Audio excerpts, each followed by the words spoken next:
Welcome back. This is Soulful. How is everybody? How is everyone holding up? I hope that people are getting plenty of time to rest and to, of course, create. So today, I'm going to just jump straight into it. I'm starting to find more time to be able to create these videos, and I'm hoping to bring out more of these videos for people who are interested in unlocking their creative abilities and learning about how to heal themselves and how to consciously transmute issues that they might be having internally through their creative process. That's a lot of what this channel is about, and also, of course, creative stuff. Yay. Okay, so today I'm going to talk about accepting your creative self. And what that means is unabashedly just accepting yourself for who you are when it comes to your creative process. So you might be asking yourself, what is the creative self? Well, it's pretty self-explanatory. The creative self is who you are when you're creating. If that is your main goal in life, or even if it's not, it doesn't really matter. Whatever it is that you like to do, whether it's in your free time, whether you're using art for a deeper attunement, it doesn't really matter. Okay, your creative self. So the first thing you want to ask yourself is this question: who is my creative self? And every one of us, we all have reasons as to why we might be creating. You know, every single one of us, whether it's emotional fulfillment, some people are doing it because they just love to create. Some people, it helps to center them. Some people, it can go even deeper than that. So I advise for people who are trying to understand their motivations behind why they create and why they do what they do. It's important to go within and ask yourself, who is my creative self? What is it? What am I accomplishing? What is it I'm doing? Is there a reason why I'm doing this? It's important to ask questions of yourself, because this is where you'll find your goals. This is where you'll find your reason for being creative. So, who is your creative self? The next question you want to ask yourself is, what makes you want to create? And if you think about it for a minute, you know, the difference being here between who your creative self is it's simply what inspires you. What is your muse? Where are you operating from when you create? Like I said earlier, is it emotional fulfillment? Is it something deeper? Is it something darker? Why are the reasons you're creating? What is the reason that you're doing it for, and what makes you do it? You know, do you get up in the morning and say to yourself, I need this to breathe?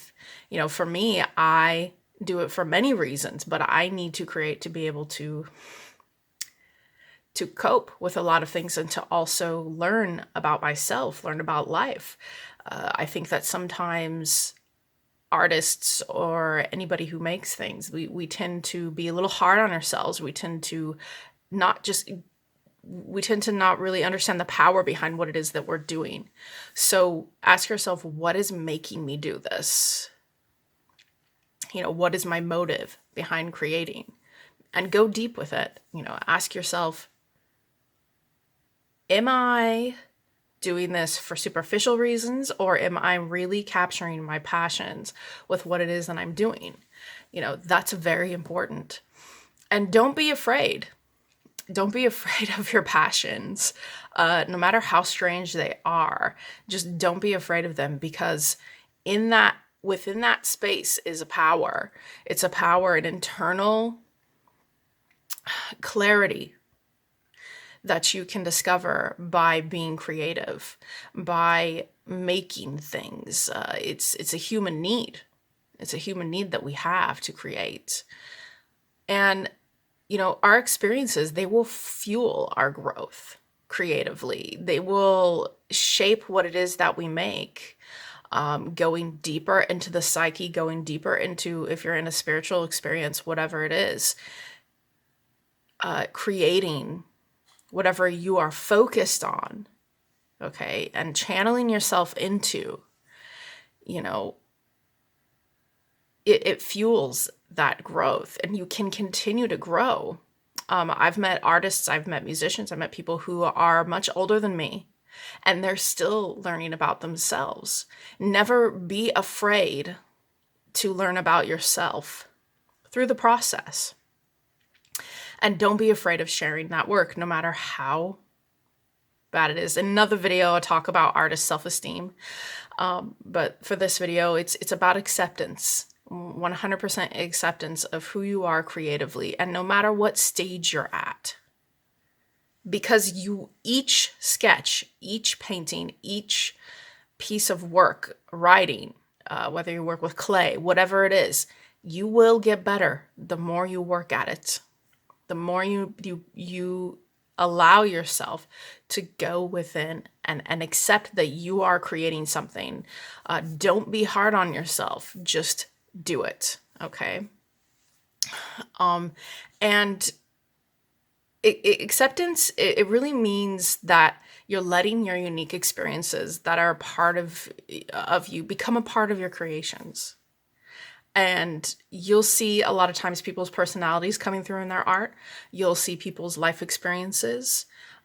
I've gone through a lot in my life, a lot of trauma, different types, and a lot of different abuses as well. And it's healing, okay, in this space. And I will find answers to myself and to my experience here on this planet through creation. And you might find that stuff gets pushed up. You know, when you hear that a lot of creators have an inner critic, and I'm not saying don't go for your perfection. I'm a bit OCD like that at times myself. I'm not saying that, but being aware that you are questioning your creative process, being aware that there is a voice even there, okay? I'll talk about that more in other videos. To be able to understand those questions and those thoughts that are coming up, the creative process itself is built to allow these things to come up within us, to allow these darknesses, whatever they are, to come up within us. And it shows you things. Your emotions come up intuitively. You might find yourself when you're quietly in the process, if you're quietly drawing, your mind can start going. And there's a reason for this. That's because the creative process is meant to bring these things up. It is meant to have us ask questions, especially if you're concentrating a lot. You will find yourself doing this. It just happens. So that is also a part of accepting your creative self. 100% is learning about yourself while you create. So that's my little information of the day that I hope that other people can benefit from, that are creators trying to understand their process, trying to understand why it's so deeply embedded with them. And make no mistake, you are here to create. You're here to make things. You're here to paint. You're here. If this is your passion, never let anybody, never, okay? Don't let the naysayers, never let anybody stop you from what it is you're trying to do.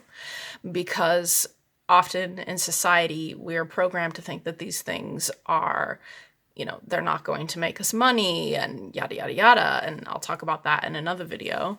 But to accept yourself in the present with your creative abilities means being able to actually see your process unfold, and that inner critic as well.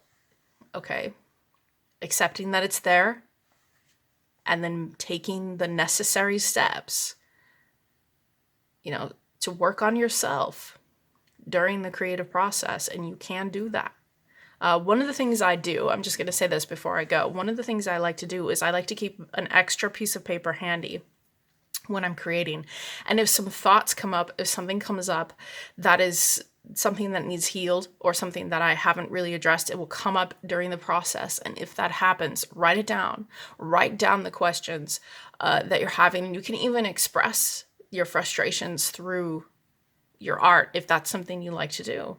You know, free yourself, accept yourself for no matter what stage you're at, because growth comes when it comes.